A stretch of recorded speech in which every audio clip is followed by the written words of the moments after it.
London's spaceport has become the most popular Euro hub, with 3,000 connections and 1 million people saying goodbye every day. The poster said the perfect getaway. The journey began on the 7:30 to Malvern, aboard Dignity, the Cygnus Flight 4657, a craft made of aerogel, so light they call it the Flying Smoke. The rubber buffers on the doors sent resounding thumps around the compartment, and once I was seated, a simulated female face appeared on the overhead screens to mouth out the safety drill. Apparently, it's the first space tube of its kind to be powered by 2 huge Bryson fusion turbines. To accurately determine the precise time for our launch, the pilot turned us a full 360 degrees on the transit circle, and there we sat, waiting, looking up towards the clock stars. There was no immediate sensation of moving, until the jolt, as we moved rails and everybody seemed to get it. The gates were open, and we could see the sky. Everyone looked at each other. There was a cheery hello from the seats opposite, ripples of emotion throughout the compartment, and then the captain's voice. "Roger, Exaltation Base, we copy you on that. You got a whole bunch of happy people about to head for the heavens." It was soon followed by a boom and smooth ascension into the sky. The entire heavens began to whirl, the stars became streaks and coalesced into a single glowing bow. The tube erupted. A man ruffled his son's hair. One man shook another man's hand, and on that morning, only a few seconds after the previous one, a different kind of missile started on its way to the stars. I remember so clearly sitting in the blackness, wishing I could light up a cigarette, the patches of green and crimson flashing by the window, little suspecting the meaning of the massive gleam from the tail and how deeply it would imprint me into the fabric of time.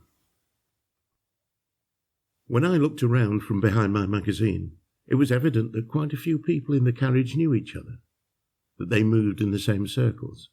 But whether they knew each other or not, they certainly accepted each other, because all of them seemed to belong to the same exclusive travel club, and any member of that club could always, by some subtle social alchemy, recognize a fellow member at a glance. Yes, they actually pointed and said to each other, "He's one of us. She's one of us." With the length of time it was taking to get a drink in my hand, it felt as though I would never be in the club. Then, after an eternity, the roar of the turbines died to a low, drowsy whistle. The seatbelt light went off, and the drinks trolley arrived. Einstein was right, you know. Time is a relative thing. In some ways, that first journey seems so far away now, and yet still more real than some of the trips I've taken to more distant places and times. When I began to exchange stories with another high-flying traveller, he asked me if I'd followed any of the early Mercury missions. He was so old that I think his pilot's license may have been signed by Orville Wright. It's extraordinary when you stop to think about it.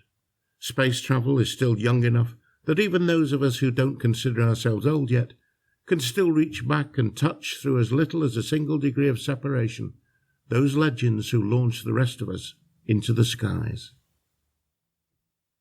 As we writhed around our seats with all the weightlessness, the guy on the other side of me reached over with a sudden youthful fire and glee in his eyes, wanting to shake my hand. I can still remember his words. "This is the hand that shook the hand of Richard Branson." I was still shaking his hand when another powerful boom came over the compartment. "Oh yeah," he said with a slap-happy grin on his face. "They fitted new 3-part burners." We both laughed out loud as the tube powered up on energy and roared hard into space with an extra kick of acceleration. It's a vivid memory, how level the thing kept as it pulled up into a powerful climb, and then suddenly there was an audible ping. My ears popped, and the gravity was normal again. Times like that draw you into the moments where time and space blurs, shifts, and slips an entirely new lens of perspective in front of your eyes. Time-bending moments revolved around the tube's tailwind. I was really tripping the light fantastic, clutching my meagre possessions in a transparent bag, waiting for the sickness. With the earth a ball of blue marble behind, that was me, getting away from it all, travelling beyond the speed of love, squashing myself into the undimension, taking the whole continuity into a new and surreal direction, and about to experience an event equivalent only to first contact with heaven itself. Or so I thought. I didn't expect to be flying with anyone special.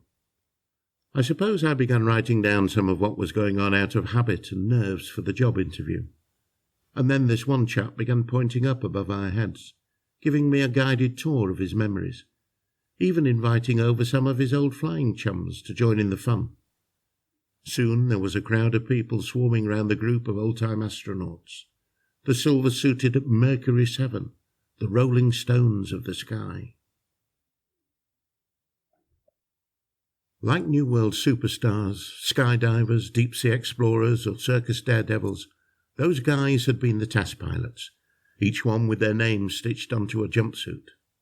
Wilson Shepherd, Dick Carpenter, Scott Glenn, Dally Shearer, Wally Grissom, Alan Slayton, and Smithers Jones, the last Americans and one Englishman, riding the last Freedom rocket out of town, stopping off along the solar system. I'd never seen anything like those fellas, except perhaps in a cowboy movie. I was in the company of the regular riders, stargazing on a clear, crisp winter's morning, far away from any yellow lights or civilization, is impressive no matter whose company you are in. But in my company that day, there were a few chaps who'd seen a little more than most, and knew a lot more about travelling than me, although at that time I hadn't appreciated what their preferred mode of transport had been. As we all gazed upward, Smithers Jones pointed at one particular bright star stream, while announcing to the row of black bowler hats, "Hey, Wilson, look, there's the arm of Sagittarius." Wilson nodded slowly, and spotting a fireball of his own, pointed over to the left of the canopy. "Look over there, Globular Cluster M22, and over there the Swan."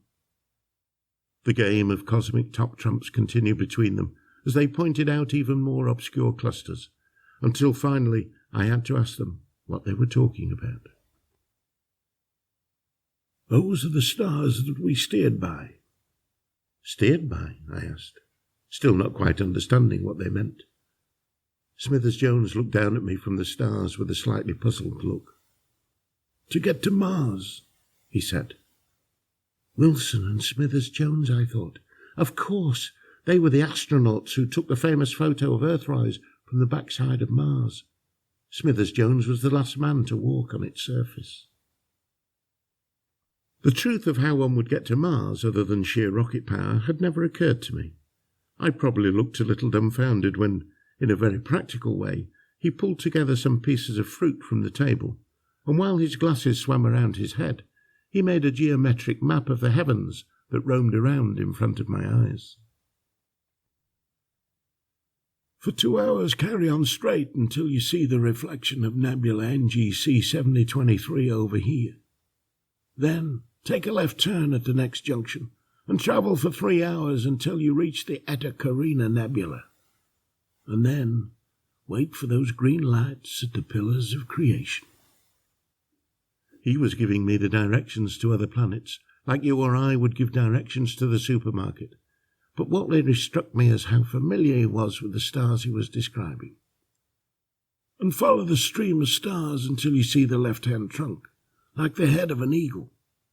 And you're landing over there, the third rock on the left."